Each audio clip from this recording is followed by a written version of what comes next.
for that green room, I think we might have to have security around for the rest of the evening. Just to be my goodness. safe rather than sorry. But look, another great game coming up, and this is Z. I'm going to defer to your expertise here. Fuudo versus MOV. Tell me about this one. Fuudo and MOV, Japanese champions in their own right, but going into Season 2, you know, despite both characters being nerfed compared to their Season 1 iterations, it was Fuudo, they both stuck to them, but very different methodology going into it. Fuudo looked very, very strong. Didn't look like he missed a beat, despite those significant nerfs. And MOV, of course, maybe he bought a little too much into the Chun-li nerfs, right? Everyone on Twitterverse was crying a foul at how she basically got beat with the nerf bat, and I wonder how much psychological damage that had for all those Chun-li players out there, especially when your best Chun-li players in the world are dropping off and not getting good results. Right. It definitely makes it seem like, hey, these are the best players. These nerfs obviously are affecting them because look at their tournament results. It just seems to be the case. But, you know, what we were talking about earlier, me and Sejam at least, we were talking about how, you know, you spend this year with your character playing it a certain way. You know, it takes a while to adapt to that new playstyle that you're going to have to because of the changes to the character. Yeah, and, you know, look, again, I don't want to keep harping on about this Chun-li thing, Right. but, you know, it is a factor in this, you know. I think MOV's shown that the character can still be viable to a certain extent. He's got a very interesting kind of take on how to play it. It's certainly different to what we saw when Ricky Ortiz was here, but, you know, is it going to be enough here?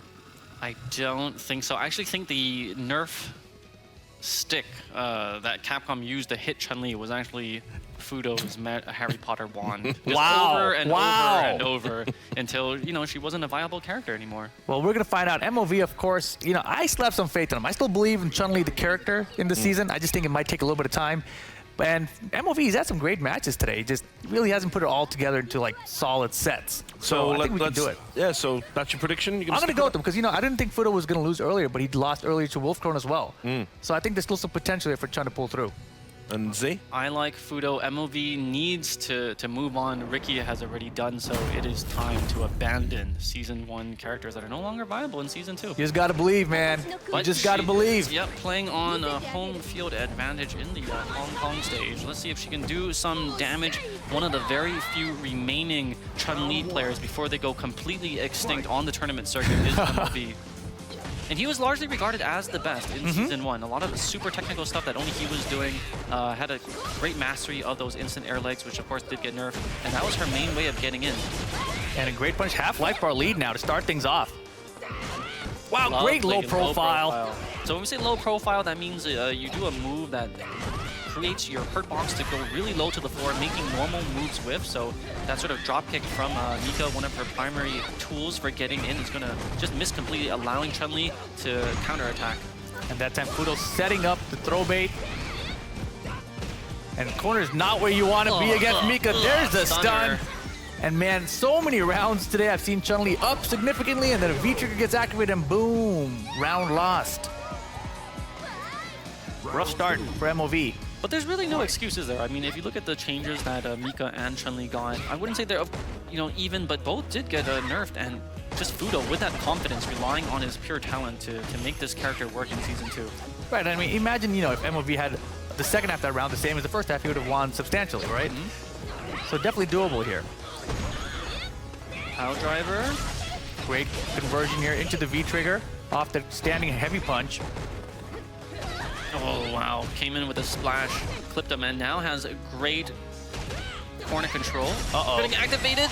What? Yep, into the critical art. How many Nadeshikos are there? She just came in from the sky, and now she's doing the sandwich of the pulled pork.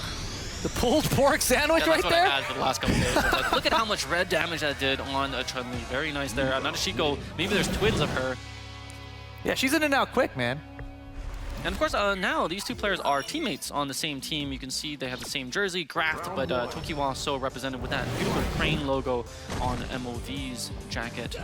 Yes, but teammates aside, Fuudo taking that first game. And again, the low profile this time confirmed into the legs against that dropkick. I think with the dropkick is, you know, you could hold it down or you could do the normal one. So it is difficult to low profile, even though that's the best thing that you can do in that case. Not an easy thing.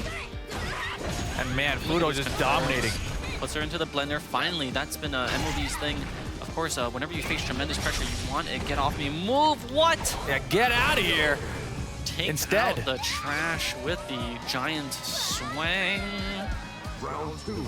MOV, not looking so hot. Fuudo, set point already. And just dash up, gets the medium punch, converts into the peach. And we're right back in the corner within 8 seconds. There you go. Maybe tricking out the low profile. Didn't go for the full extension of that drop kick. Ouch. Brave slide from Fuudo pays off. Into the corner we go. MOV has 1 bullet in the chamber for the EX. SBK interrupts the drop kick. Yeah, this time using the forward medium punch. There's that anti-air that had been so reliable in Season 1. Doesn't work for her now. Misses the juggle. That's okay. Still has the life lead, does Fuudo. Oh man, MOV's trying to get out of there. Any last hit is going to do it and put MOV down.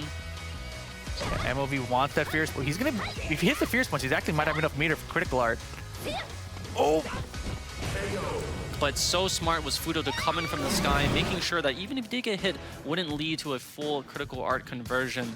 And the teammates shake hand. And again, another display of, you know, the gentleman-like, the civility of the Japanese players. I am just so ashamed at the barbarianism that is being carried out. Z. I mean, look, he's just friendly, go up there and shake their hand. They call it domestic violence because it's only